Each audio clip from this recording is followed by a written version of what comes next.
Nagpanchami special झणझणीत चविष्ट अशी हरभऱ्याची उसळ एकदम पारंपरिक पद्धतीने। तर चला याची रेसिपी बघूयात। हे बनवण्यासाठी हरभरा रात्रभर भिजत घालायचा किंवा कमीत कमी 3 ते 4 तास भिजवून घ्यायचा। कुकरमध्ये हरभरा पाणी घालून 3 शिट्ट्या द्यायच्या।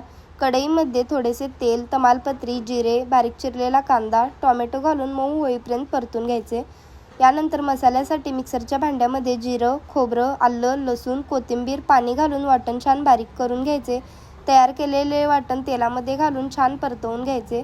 तेल सुटल्यानंतर यामध्ये 2 चमचे घरगुती लाल तिखट, गरम मसाला, बेडगी मिरची पावडर, छोले मसाला, थोडीशी हळद घालून सर्व छान मिक्स करून घ्यायचे। यामध्ये थोडेसे वाटणाचे पाणी घालून पुन्हा छान मिक्स करून घ्यायचे। तेल सुटल्यानंतर यामध्ये शिजवलेला हरभरा व त्याचे पाणी, चवीनुसार मीठ घालून सर्व छान मिक्स करून प्लेट झाकून 15-20 मिनिट मस्त अशी वाफ द्यायची। वरून भरपूर अशी बारीक चिरलेली कोथिंबीर तयार आहे झणझणीत अशी हरभऱ्याची उसळ। ही उसळ धपाट्यासोबत एकदम अप्रतिम लागते।